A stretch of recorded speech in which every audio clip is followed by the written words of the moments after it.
I have a fairly vulnerable video that I want to share with you today.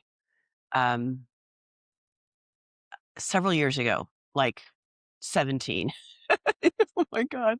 17 years ago, I was in a program, a retreat for a weekend.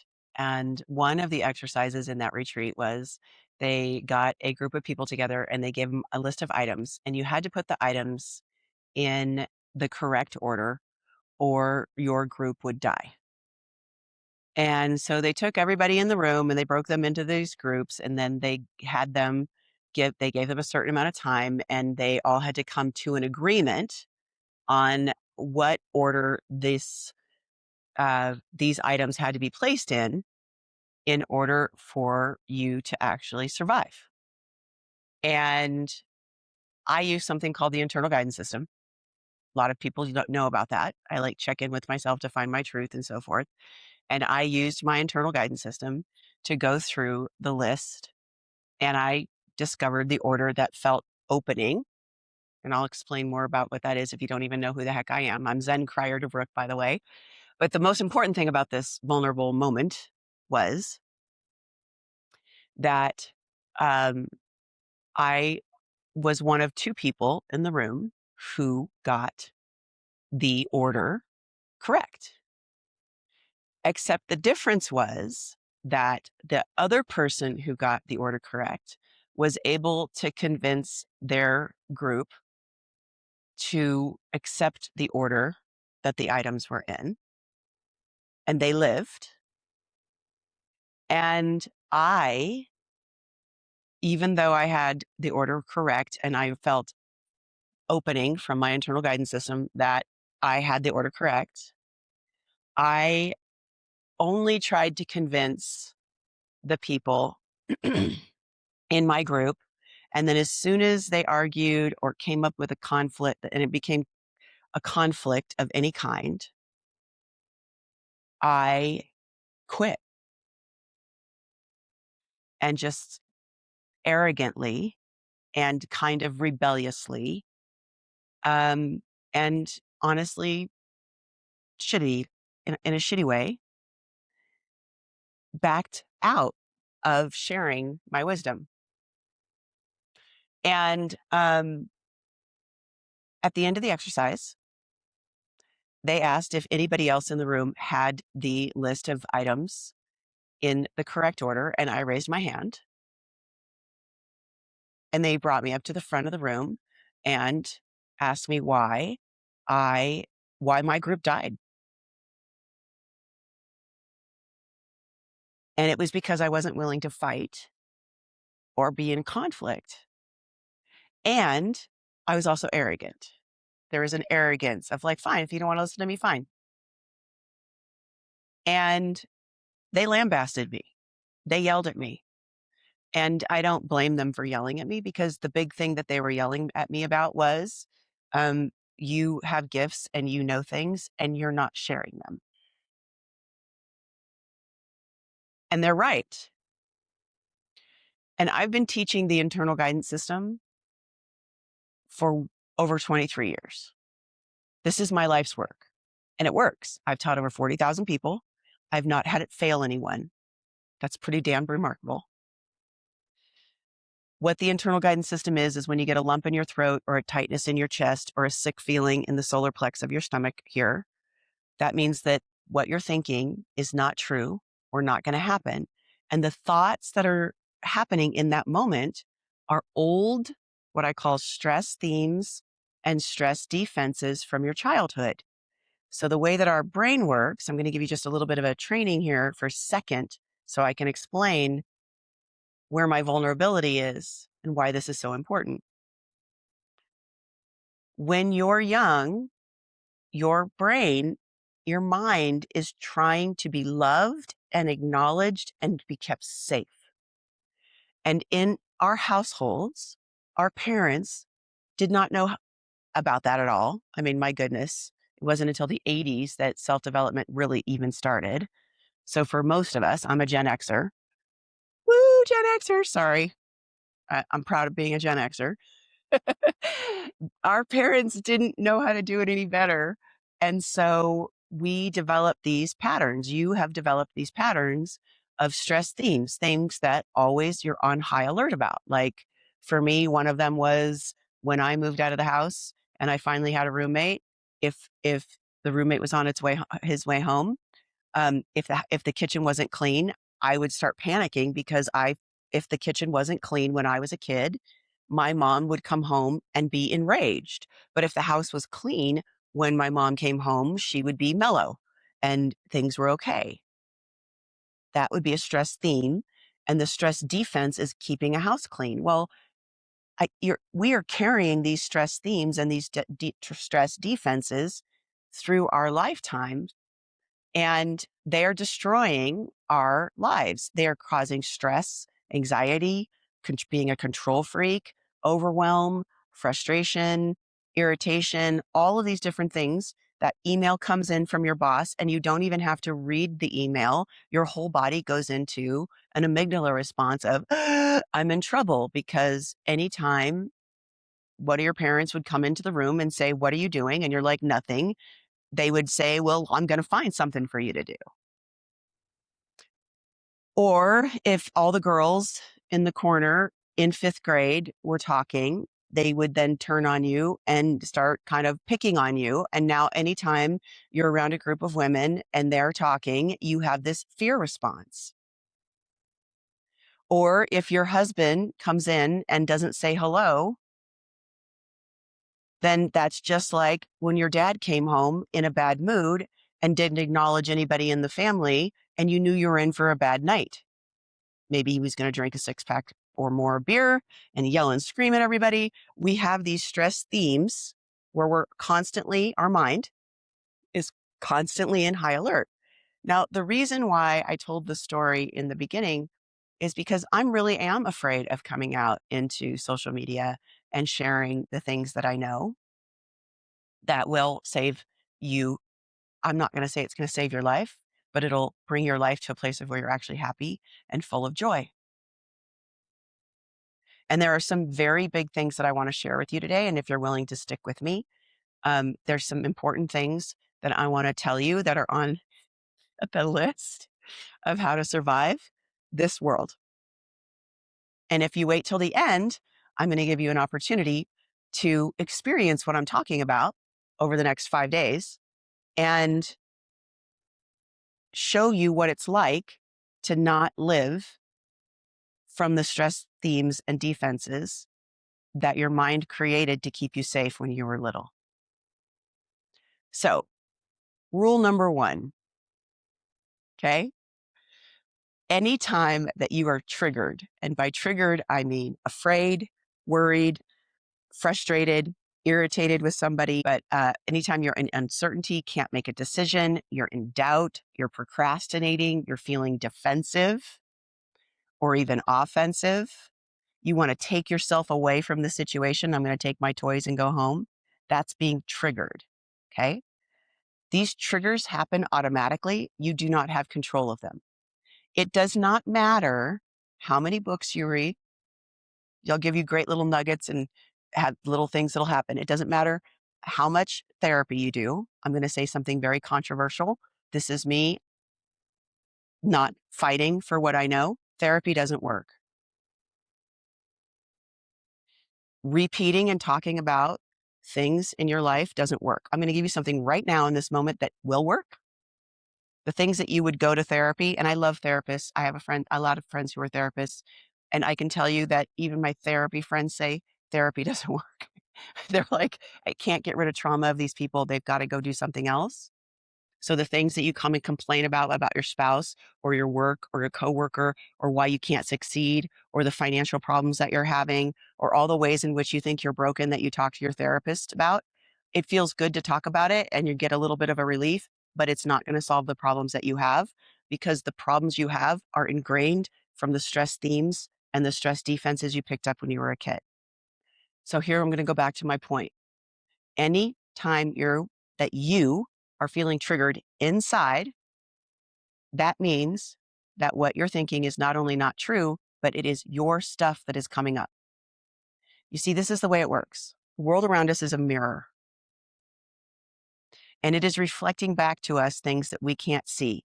It is reflecting back to us our our blind spots, so to speak, the things in our life that we can't see for ourselves. And so I'm going to give you the solution right now. Okay. And here's the solution. If you are triggered about something, you are either doing it to someone else and you don't recognize it. You are doing it to yourself inside your own head. You're treating yourself the way that this person that you're upset about, that you're triggered about, is treating you. You're treating yourself the same way. Or you wish, this is the one that's unusual, you wish that you could be that way. You wish you could talk to someone that way. You wish that you could pull those boundaries. There's a way that you wish that you could be that way, that you could act that way. So I'm going to give you an example of the way that this works. So the first one, you're doing it to someone else. I had a client whose husband was not coming home for dinner. She would make these amazing dinners thinking that, and there's so much to this, but basically hers was over pleasing. And if she did something magnificent when she was a kid, she would be, her family would be like, "You're the most amazing thing ever." And they would give her attention. If she didn't do something magnificent and become the overachiever, control freak, I got everything under control, then she would get no attention and her parents wouldn't pay attention. So in coming into her marriage, she starts overachieving. She thinks that if she makes the most amazing dinners ever, that he's going to come home from work early. Problem is, he's not coming home from work early. So we're working together in private cliency, and she is about to divorce her husband because he doesn't care about her. He doesn't love her, right? And we're working through this, and she's super triggered. If you are triggered, it is your stuff. I promise. This is one of the things that I need you to know that I didn't do on that little exercise where I knew something and I didn't tell people. So we started looking in her life. Where is it in her life that she was doing this to herself or someone else or wished she could do that? Turns out that as she was looking around to where she was doing it to her son. Every day, there was an after school program, and she would leave her son at school with his friends, and he was the last kid to be picked up. She made him last in her life. And there was all these things that the kids were learning to do on the monkey bars and with sucker balls and all this. And all the time, the kid was asking his mom to please come early so you can see me with my friends doing all these cool things. But no, he would be sitting there on the bench by himself. And finally, he gets in the car and slams the door and says, "You don't love me." And she goes, "What do you mean?" Well, she was using this time to make up errands, to get everything done, to go to the grocery store and to get the dry cleaning and do all of that stuff. And she's like, "What do you mean?" He goes, "You never show up for me. I keep asking you to come early so I can show you what's happening with me and my friends, and you won't show up for me."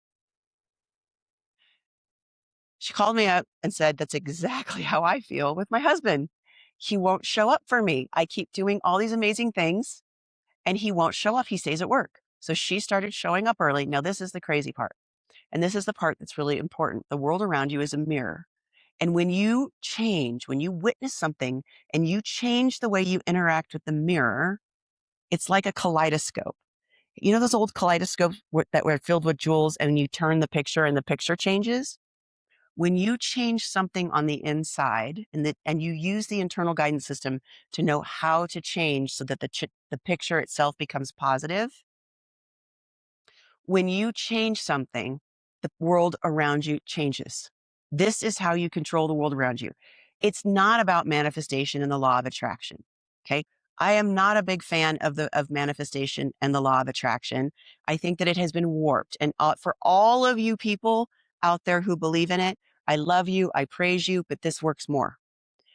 This work I actually found from a cassette tape in 1993 that was given to me with a little known person called Abraham Hicks. And this was before Abraham Hicks was even Abraham Hicks. It was a cassette tape of her in her living room, and they recorded it. And I don't even know how I got a copy of it. I'm a Christian. And I just want to let you know that. So if that bothers you, I wouldn't turn this off because there's a lot of really good information that has nothing to do with with that, but I am going to refer to the Bible a lot about what I'm saying. I don't believe that the law of attraction was meant, okay, for us to be the masters of the world around us. You can think that if you want. I think that the law of attraction is a mirror that if we are witnessing ourselves, okay, in a particular way. We are getting triggers. We are getting our beauty as well as our problems that are being reflected back to us so that we can see them when we can be at choice. Now, if I were to connect this to the Bible, I would say take the log out of your own eye before you take the speck out of your brother's. Because when we're triggered about something like this woman who was triggered about her husband not coming home from work in order to experience these amazing dinners for her, she had to take the log out of her own eye of not showing up for her son before she could take the speck out of her husband's eye. And when she started changing her day and showing up early and cheering her son on and being there for him, magically, it's not magic, it's the way that the world really works. Her husband started showing up at dinner and having amazing dinners with the family. Whatever problem that you're having in your life that is a triggering to you, you can solve it. It is absolutely true that the change starts from within. And the tools that I understand how to teach and the things that I'm explaining to you right now is how you change within so that the without changes. You don't sit down and go, oh, I want the beautiful mansion on the hill with the BMW. No, you look at what's going on around you that's closing you, that's causing this tightness, causing this closing, causing the triggering, causing the problems. And you say, where is it that this is happening? Now, this is just one example. The second way that when you're triggered about is that you're doing it to yourself. Listen to what's going on inside your own head. I'm so stupid. I'm so dumb. I'm never going to make it. They'll never listen to me. That idea isn't as good as this other person. I mean, we can go on and I'm so fat. I'm so ugly. Um, I could go on and on and on about the stuff that comes in. My husband doesn't respect me.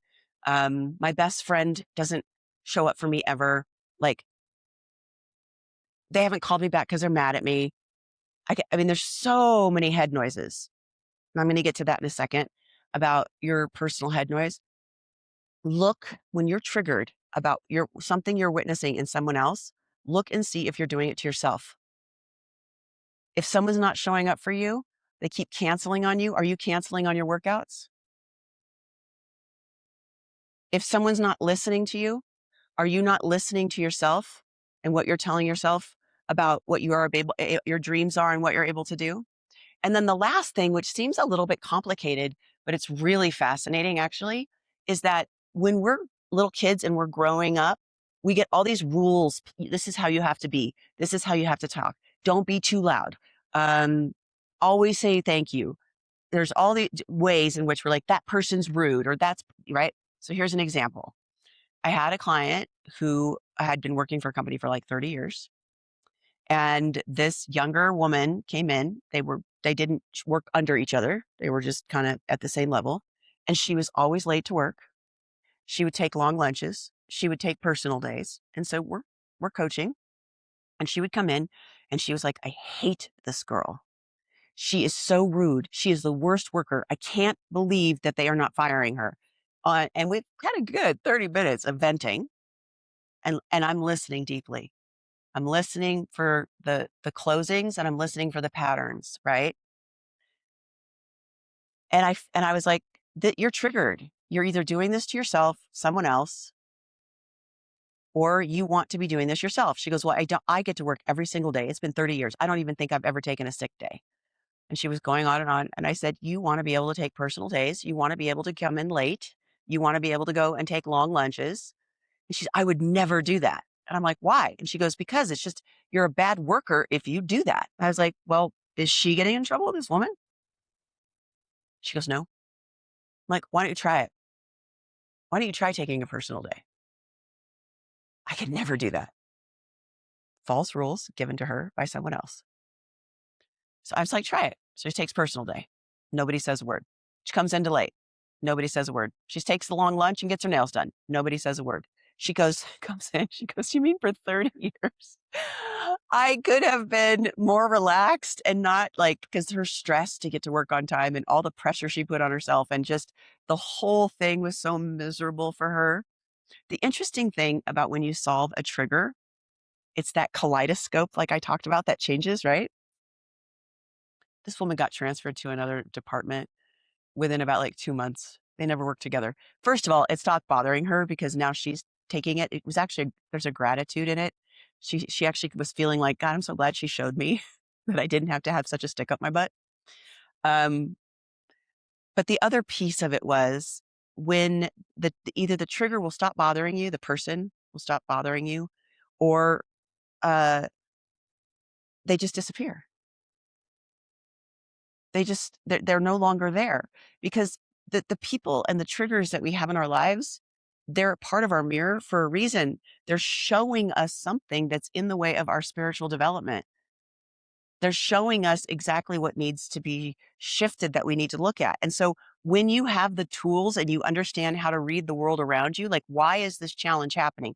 Not like my world sucks and I have to put up with everything around me and I have no power. You have so much power, but it's not the kind of power that most personal development teachers teach you, right?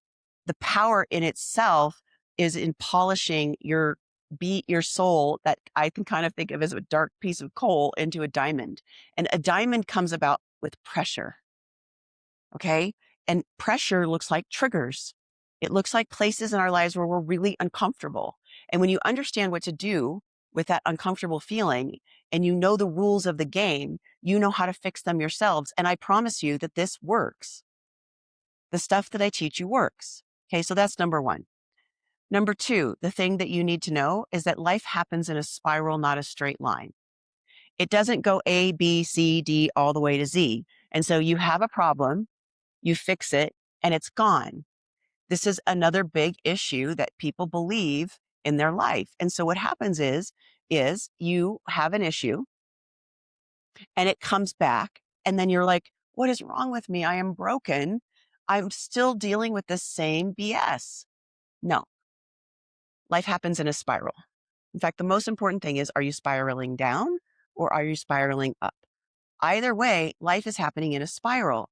And so as you handle a problem, then you'll be fine for a while. And then the problem will come back in a different form and you'll keep spiraling and it'll keep coming back in a different form. Example for me is that I was sexually abused when I was a kid. And so when I was 19, 20 years old, I had some serious intimacy issues and sensual issues with being able to be in a relationship. And so I did a ton of work on it and I worked out. A lot of it was using this internal guidance system. I worked through my issues and was able to feel safe, open, loving, and feminine in my experience being with a mate. Then it came back around when I was in the work world and I was in a place where I had men who had power over me and I had to work through that experience again.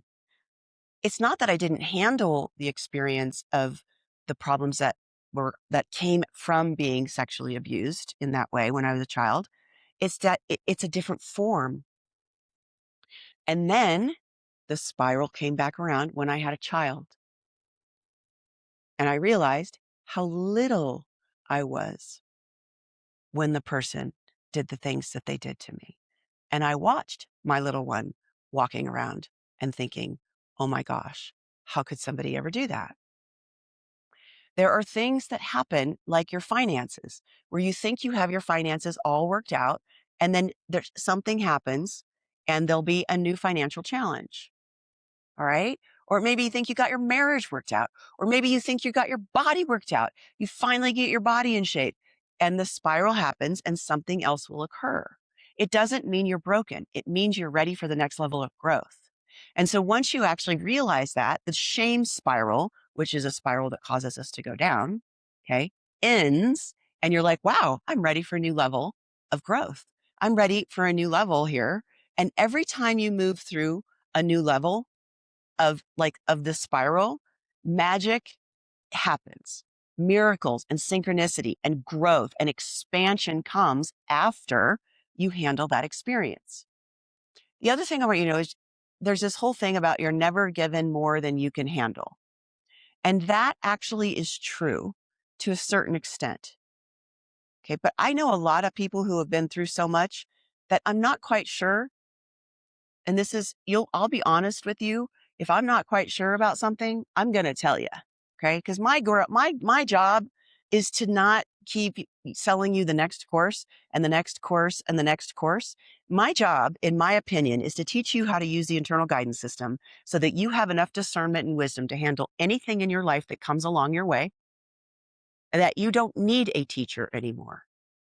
I cannot tell you how many of my students have gone through programs, okay, and asked for their money back partway through because they're like, I don't need to be here. I've got this. I've got this. The goal of personal development is not to spend your life getting personally developed for the rest of your life. The goal is to get through whatever it is that's stopping you from the exact thing that God wanted you to do on this planet that is so important that you are the only unique person that can do it. To stop wasting your time with the I'm brokenness, to get to a place where you can handle whatever is coming your way so that you can get out and make a difference in the world. We're not, in my personal opinion, we are not here to just work on brokenness. We're here to have a damn good time and to make a difference in the world for ourselves and everyone else. People graduate from my programs and I never see them again. And it's really sad. But when I contact them years later and I say, how you're doing? They're like, I'm good. I am working in this amazing place, doing this amazing thing with this amazing nonprofit, or I am, and they're talking about the big, giant, amazing things they're doing because they're no longer working on the stuff that they picked up when they were a kid. That's the goal. The goal is to get you to graduate. You don't have to keep being broken and going to the same thing over and over and over again.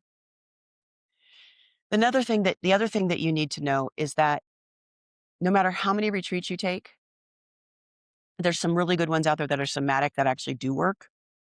But no matter how many retreats you take, no matter how many books that you read, no matter how many therapy sessions that you do, no matter how much you get into a group, that's working on healing itself, whether it be on grief or alcoholism or whatever. And I'm not poo-pooing any of those things.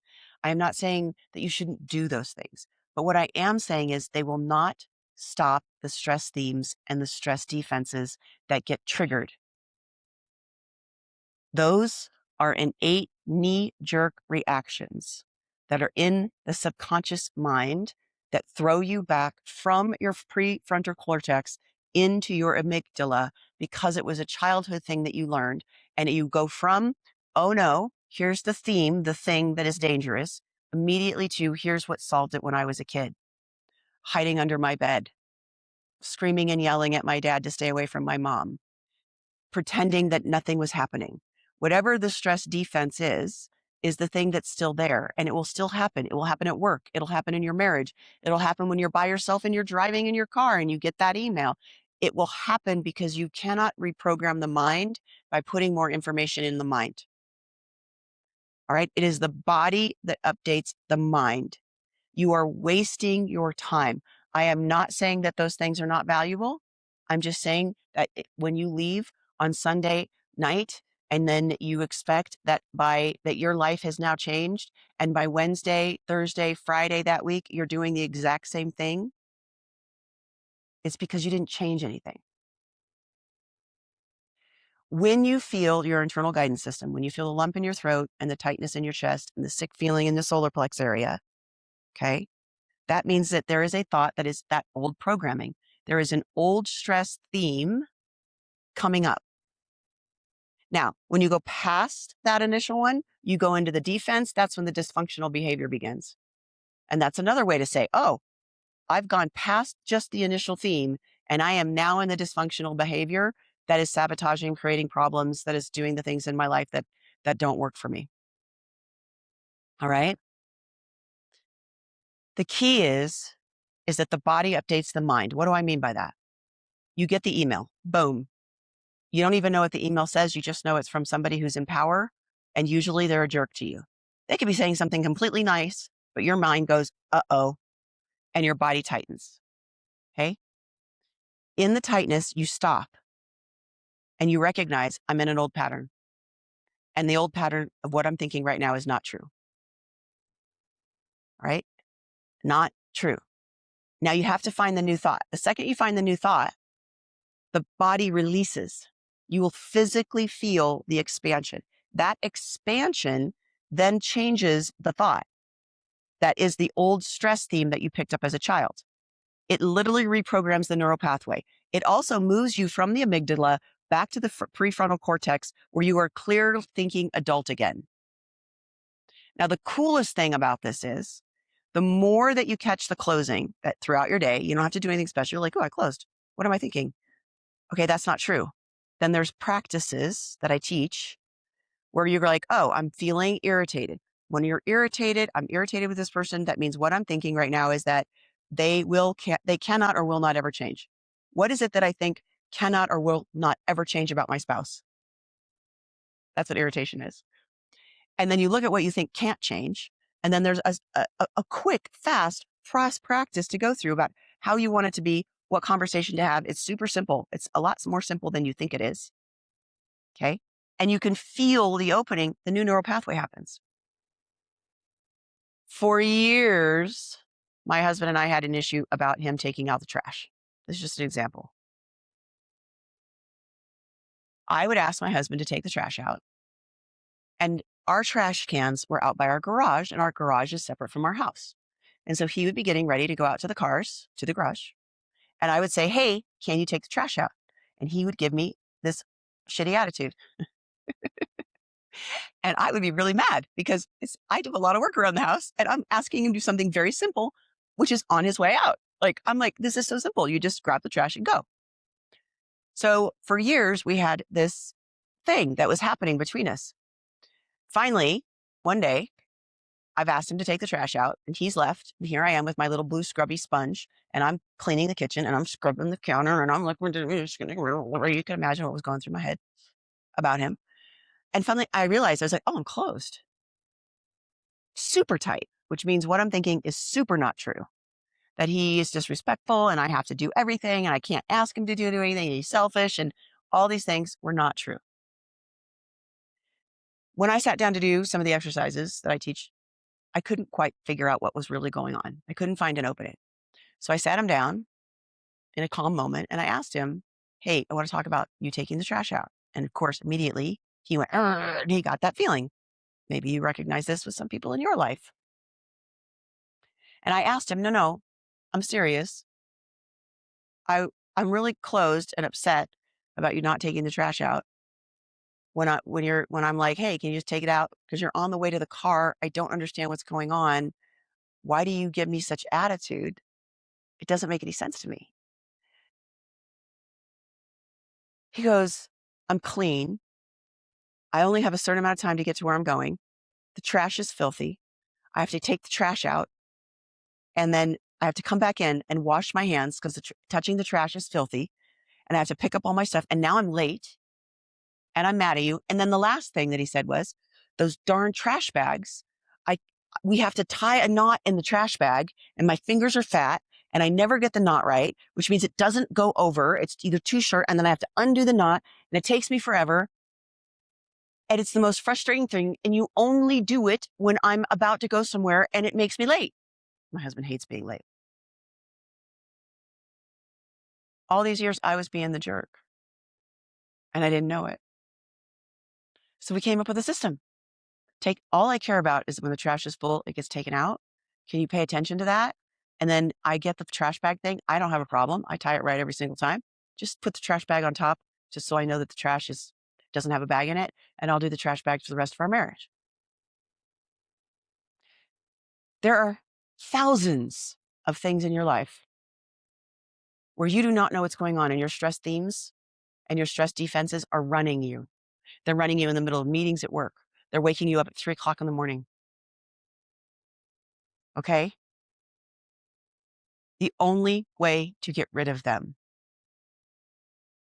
is to actually go through the body, to feel the tightness, look for the thought that's not true for you, and change the thought. It's the only way that it works. You cannot stop your mind from driving you crazy. You cannot change your behavior unless you go from the body, change the mind. Feel the opening, knowing that the neural pathway has been changed. Move from the amygdala to the frontal cortex consciously. Okay. So, what I want you to know is that I am going to be posting for the next 5 days. All right. I am going to be posting for the next 5 days the 5 exercises you need to get started to do this. And in doing these 5 exercises, you're going to get an understanding of what it feels like to, in the minute that the closing happens, going from the amygdala to the prefrontal cortex, feeling the body opening and understanding how to get permanent change of your life so you can stop having these triggers. I have discovered, and I'm not trying to like toot my own horn. In fact, I haven't tooted my own horn enough. But the world is in a place right now where we need you doing what you're supposed to be doing, not still working on being triggered. We need you to have a successful relationship. We need you to be thriving at work or leaving the work because you're supposed to be doing something else. We need you to be an amazing parent. We need you to stop being hooked into false media that's out there that's like trying to push your buttons and move you into fear. There's so much more I have to say to you, and I'm going to continue to say it. But the big vulnerable thing that I'm here to tell you is I'm going to start sharing the wisdom that I have from the 40,000 people I've worked with that works, that's going to get you to where you need to be. And I'm going to stop hiding.